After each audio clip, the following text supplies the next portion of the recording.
We went to the doctor. Doctor gave me injections. He asked me that you now need to take it for your life and send me home. There are times when people want to give up, and we have seen young suicides. The day you are diagnosed, the only question comes is now my child has one negative aspect and nobody will marry. And when you got to know about it for the first time, what was your reaction like? Is this like a regular procedure that you need to constantly monitor throughout the day? I was diagnosed at the age of 15 because my sugars were 580. So that is the stage when if we don't treat it immediately, the person can go into coma. The day you are diagnosed, the first thing you hear from your family, don't let anybody know you have diabetes. And this is not just me, this is a story of every person living with type 1 diabetes. I have seen people getting divorced. It's the harsh reality of being a type 1. It took me literally 10 years to finally come face to face with it. I defined my diabetes on how I would like to live. Correct. Friends, I believe that this podcast can be a one of its kind to empower you with the right knowledge about diabetes and also, if possible, serve as an invaluable consultation in helping you to understand what exactly diabetes is and how it has been plaguing millions of lives in our country, especially when we talk about type 1. We often realize that we have conversations happening a lot around type 2. But are we really focusing on type 1 as well? We all know that India has now become the official diabetes capital of the world. And it's high time that we have these insightful conversations around type 1 diabetes. And to have this conversation today on our podcast, we have with us Ms. Mehak Dhingra, who's a certified diabetes educator and has been living with type 1 diabetes for over 18 years now and has now dedicated her entire life to empowering millions and millions of type 1 diabetics around the globe. We welcome you, Ms. Mehak. Thank you. Thank you so much. So, Mehak, I would like to dive in straight away. We know that India has become officially the diabetes capital of the world. We do talk a lot about diabetes. We have often heard and read that it's known as the so-called silent killer because it is mostly asymptomatic. But are there any early warning signs when it comes to either type 1 or type 2 that we could look out for? Yeah, so I'll first tell you the problem is type 2 is mostly you see it happening in adult. Now these days it is happening in kids also. But type 1 happens in kids as young as 6 months. And the signs that we have is excess urination, excess thirst, excess hunger, which we generally think, okay, the child is growing child, maybe he's eating more, maybe he's drinking more water, that is why he's urinating more. But these are the 3 symptoms we need to be taking care of, even in type 2 as well. But type 1, because it can happen at any age. So it's very important that we start taking note of this at a very young age. From like the age of 6 months onwards, it can happen to anyone. So celebrities like Nick Jonas, they're all taking injections or maybe using smart insulin pumps? Right. So let's talk about type 1 specifically. I would like to understand your journey. I'm sure the audience wants to know about it as well. Could you share some insights from your own personal diagnosis? And when you got to know about it for the first time, what was your reaction like? So I'll tell you, I was diagnosed at the age of 15, just 1 month before my class 10th board. And in India, class 10th board is such a big hype. And I didn't had any symptoms. Maybe I was eating more, maybe I was going for more urination and everything. But when we went to the doctor, he said it is exam fever. My parents were stressed and they were thinking, okay, maybe she's eating more because she doesn't want to study. So we were analyzing every factor. Nobody thought it could be diabetes until once when I was not able to get up at all from my bed, my grandmother said, let's get her full body test done. So we got the test done and I got a call from the lab that she has to be rushed to emergency because my sugars were 580. So normal sugars are 80 to 120. Oh God. And my sugars were 580. That is the stage when if we don't treat it immediately, the person can go into coma. So my parents, and it was around 2:33. India, the doctors are not there at this time. I get it. We found one doctor and my mother couldn't make sense of it, of what you are saying. She's just 15 years old and you're saying her sugars are 580. Right. None of us were able to make sense of it. And I don't even know that sugars are this thing. So we went to the doctor. Doctor gave me injections and he asked me that you now need to take it for your life and send me home. The problem is the diagnosis happens so quickly that you're not able to make sense of anything. I never got time to even accept or grieve for it, because as soon as I went back home, I had to inform my school, I had to inform boards, CBSE, that I have type 1 diabetes and I will need extra care during the board exam. And I had only 15 days to prepare because I was diagnosed on 1st Feb and then I had my exam on 1st March. Right. So it was very rush for me. Never got time to accept it or grieve on it. But took me literally 10 years to finally come face to face with it. And even when you are getting ready for your grade 10 boards, you're still not an adult and still figuring out life. And the time that is required to process this new situation, it definitely requires time. Yeah, it does. And for me, it was just give my class 10th board. Right. And then, when you have just entered in that class 11 zone, you want to go out, be with your friends, hang out. But for me, all I had to do was accept that now my life is not same. And how do I make these people around me understand that no, it is not same? So I think I just decided not to accept it, let things be as it is, and started living my life. Realizing later, 10 years later, I realized what harm I did to myself. But it was long journey of not accepting it. Not accepting it. Yeah. That hits home really hard. And that phase that you mentioned, you're still a teenager. Yeah. Not yet a lady and not a youngster anymore. That phase where you're figuring so many beautiful aspects of life out. Yeah. So like you mentioned, getting injected with insulin. Is this like a regular procedure that you need to constantly monitor throughout the day? So I'll tell you, type 2 diabetes is where you take medication and in some cases you take insulin injection. Right. But in type 1 diabetes, to even survive, we need minimum 4 shots a day. Minimum 4 shots a day. Yeah. And as per the American Diabetes Association guidelines or any medical guidelines, if we want to live healthy, we need 6 to 8 shots a day. So first difficulty was accepting that you have to take 4 shots a day to even survive. And these shots are before breakfast, before lunch, before dinner, and then 1 extra shot was there. But imagine you wake up and the first thing you do is you take a shot. Right. Because that's your survival. So injections are now integral part of my life. And I take it, and I believe everybody who has to take it has to accept it and take it boldly anywhere you require it. Yes. But yeah, injections and monitoring is very integral. Now monitoring also, we need to check our blood sugar at least 6 to 8 times. Wow. Though they say guidelines is minimum 3 times in a day, and it is like again pricking every time. Now imagine I was still 15, now a 4-year-old is pricking 3 times minimum to survive. So that is how our life is.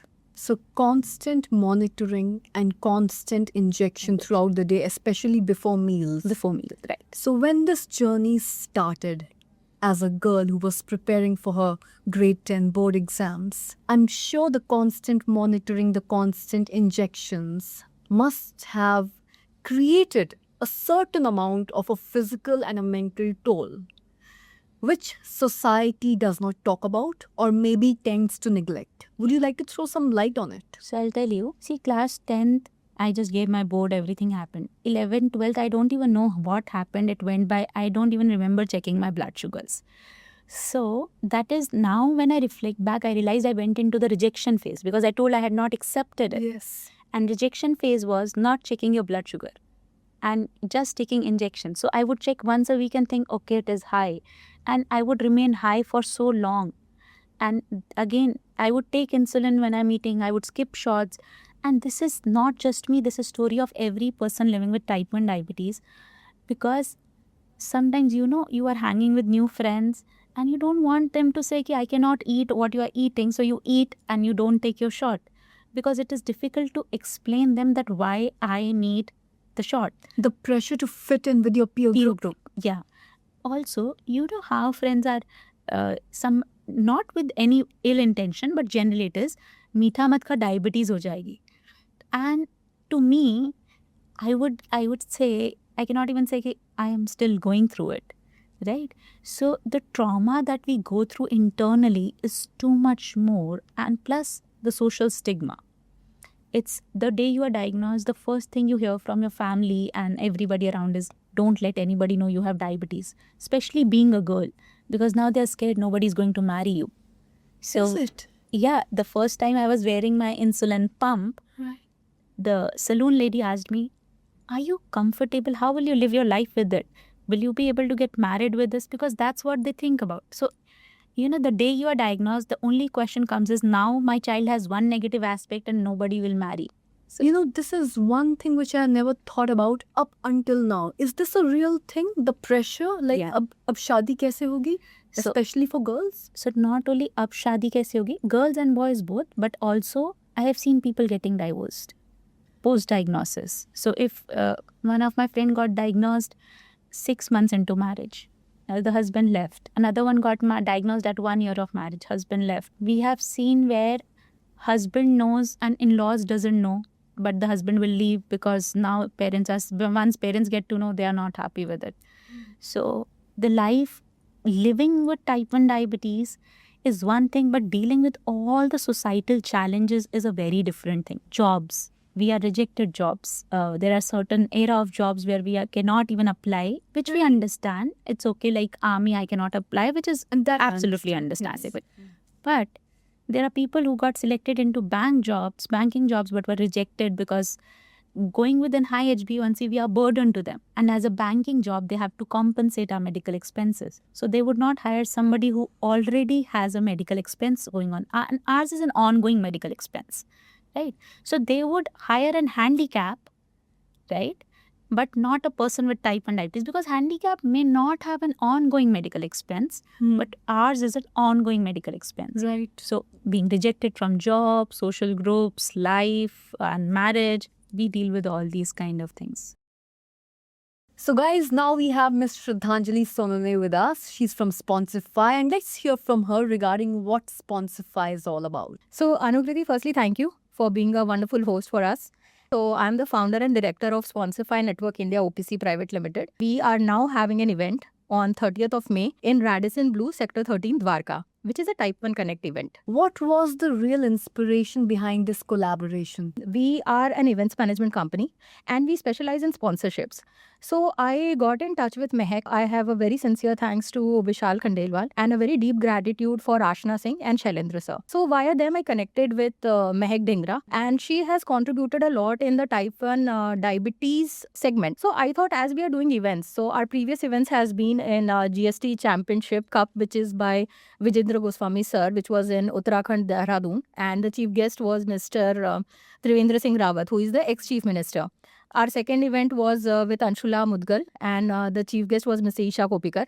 And third event was in collaboration of Sponsify with NextGen Navigator, and that was the founder of NextGen is Mr. Rahul Jha. So after this, we got the event of Mehak. It was via reference, and I thought that this is a very interesting segment to work with because a large proportion of Indian population is impacted by diabetes, and under that, type 1 is a very specific and niche segment. Yes. So I saw the hard work Mehak puts in, the awareness she has, and how deeply and passionate she thinks about Type 1 Connect. So I thought, yes, why not become a sponsorship partner? We collaborated together. We talked about sponsorships. We are presently in touch with some of the medical insurance companies, some of the other firms also, for bringing sponsorships for Mehak Dhingra for the Type 1 Connect event. This was there, and let us see. We're looking forward to the event on 30th May at Radisson Blue, Dwarka. Wow, wonderful. So everybody, do not miss Type 1 Connect, which is happening in Delhi on 30th of this very month. And it's heartwarming to know that, your company, Sponsify, is taking true initiatives to reach out to people who are doing such great work in this niche segment to raise more and more awareness about Type 1 diabetes in particular. Shraddhanjali, how are you going forward with the entire marketing campaign for Type 1 Connect event? The entire marketing activity, we have divided it in as it is in two parts, the online and the offline. For offline, I have my head of sponsorships, Arushi Sharma. She is responsible for going and connecting to doctors. She would be visiting Max Hospital also, and she will be talking to those doctors who want to be a state speaker, who are working in the diabetes segment. And we are looking for sponsorships from, as I mentioned, medical insurance companies also. So offline, we are connecting individually with people who are already working in this field and who want to contribute and raise awareness and would want to be a part of this event. Online, I'm taking care of digital sponsored marketing. So our ads are being run in entire Delhi NCR, where we are inviting people for sponsorships. So we are talking about stalls or banners or a stage speaking opportunity, or it can be people who want to talk about the awareness. So there is a 15-minute slot, there is a 30-minute slot. So everything has a different level of collaboration that we're looking at. So these are the types of sponsorships that we are having. So this we are promoting through online marketing. And the new initiative that we have added is including the Creators Universe, the podcast studio, and having a podcast done totally sponsored by Spotify, and getting this podcast shoot so that we are able to spread through social media what Type 1 Connect is all about. Definitely the power of social media definitely comes into the picture.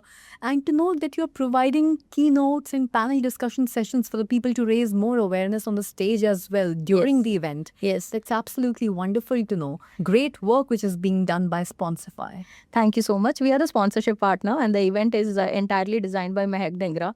So, of course, via her connect, she's also looking after sponsorships. We are also the sponsorship partner. So, it's like through collaboration, we are promoting this event. And let's see, we're looking forward to the event. And this will be the first step of Spotify in the medical industry. Shraddhanjali, like they say, right? When the right intention meets the right powering by people such as you, there's nothing else but success. Well, And thank a you so lot much. of awareness, I'm sure, is going to be raised about type 1 diabetes through this upcoming event. Thank you so much. Thank you so much.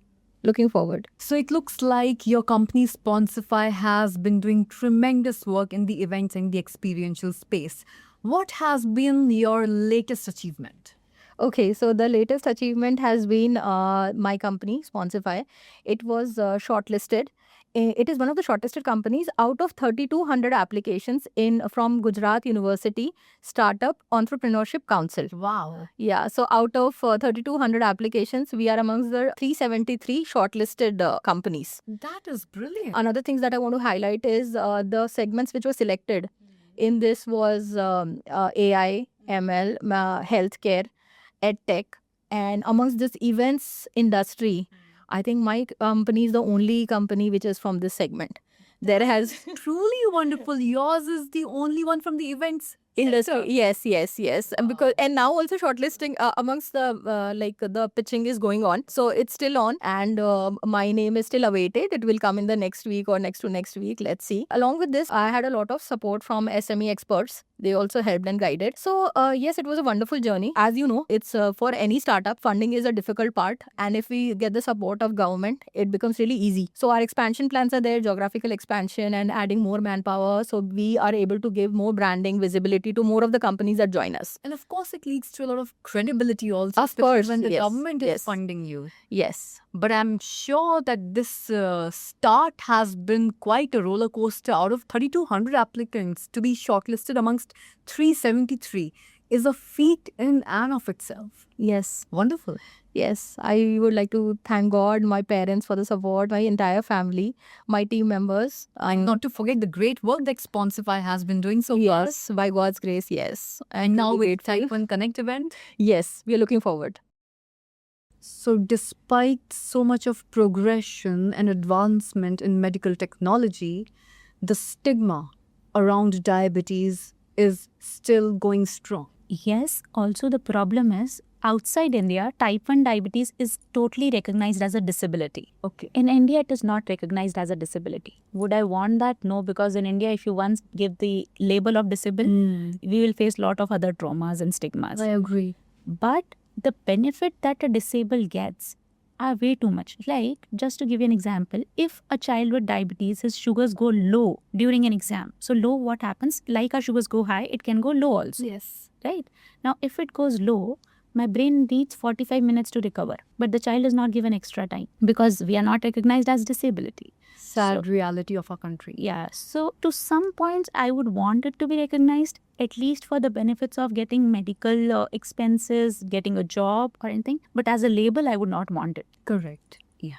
Like you rightly said, not as a label, but yes, in terms of understanding and the benefits. Compassion, if we can expect from people, that is what we want. Overall understanding and Yes. compassion from the society. Yeah. Not to forget maturity. Oh, definitely. Definitely. So, I recently came across this phrase, diabetes burnout. Yeah. Where you constantly are monitoring your blood sugar levels, using your injections, or having those smart insulin patches attached to your body. The toll is real. Very real.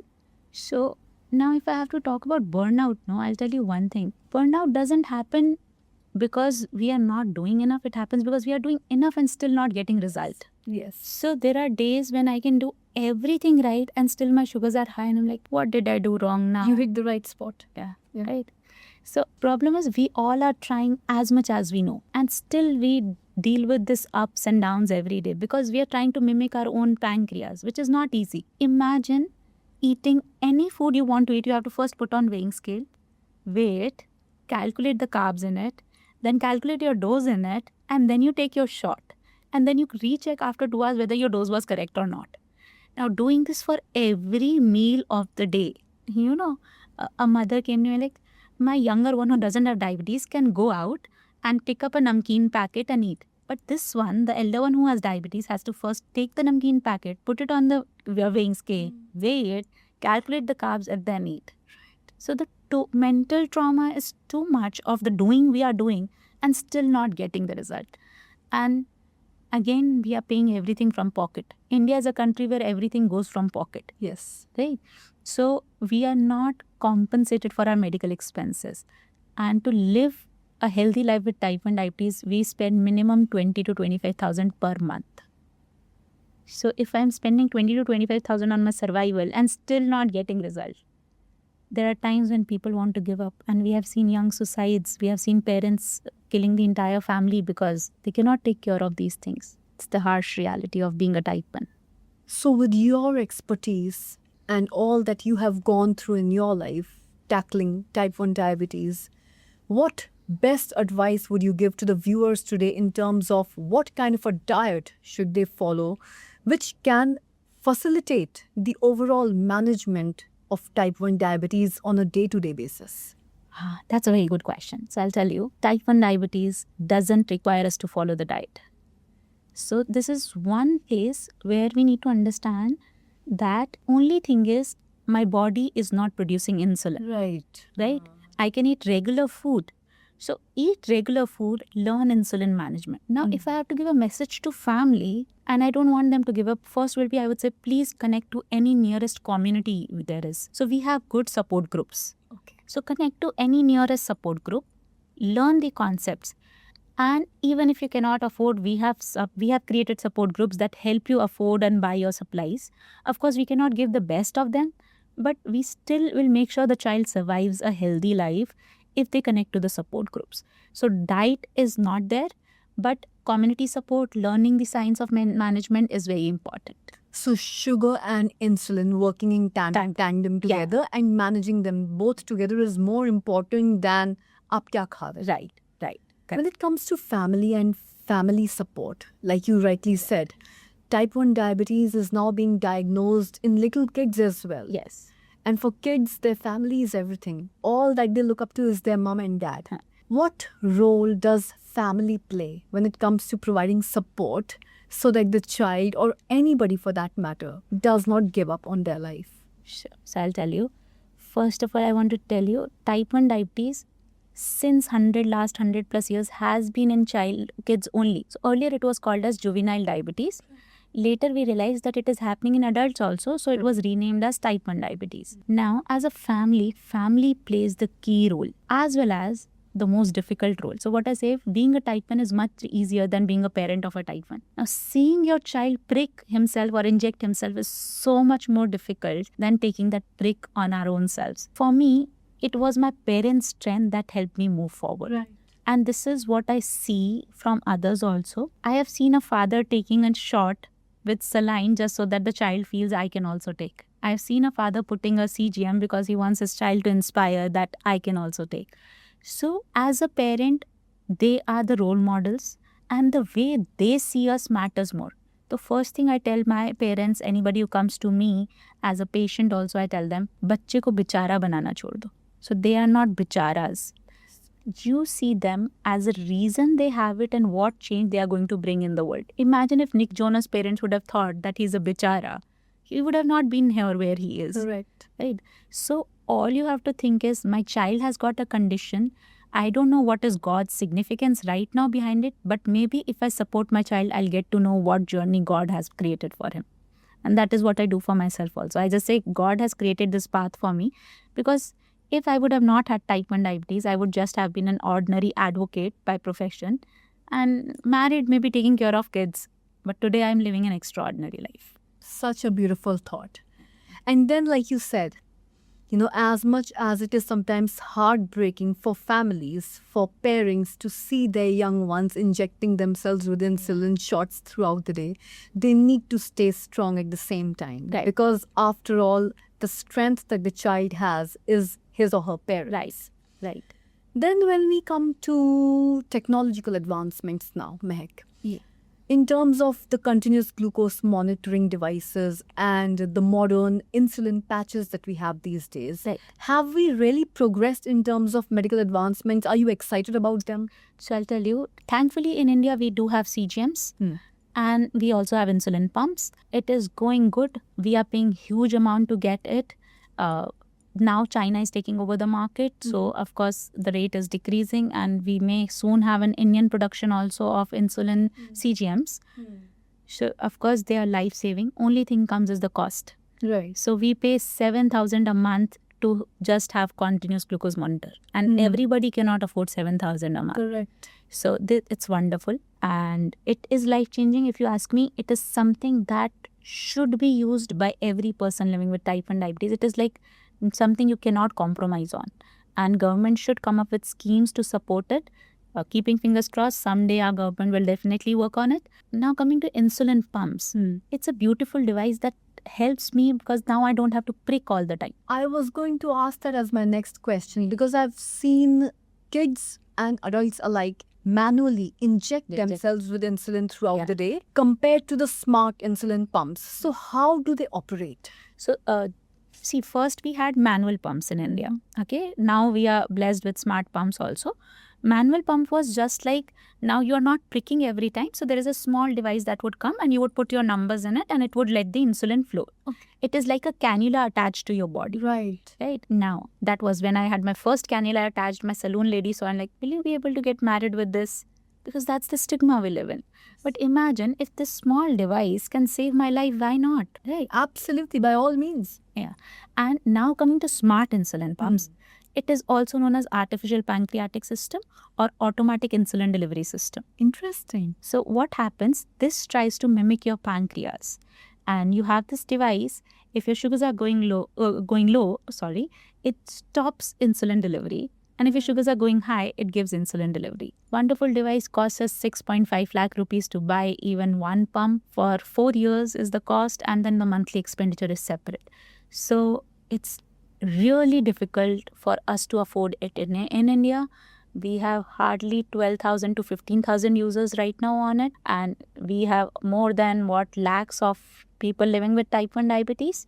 So if we can get it at a cheaper cost, it will change people's life, because it is said that once you have automatic insulin delivery system, it increases your lifespan by 35 years. Awesome. So the longevity just shoots up. Yeah. And the overall management of type 1 diabetes also becomes that much easier. Yeah. So also imagine now a 4-year-old girl is like, okay, I need to prick. Do I need to eat?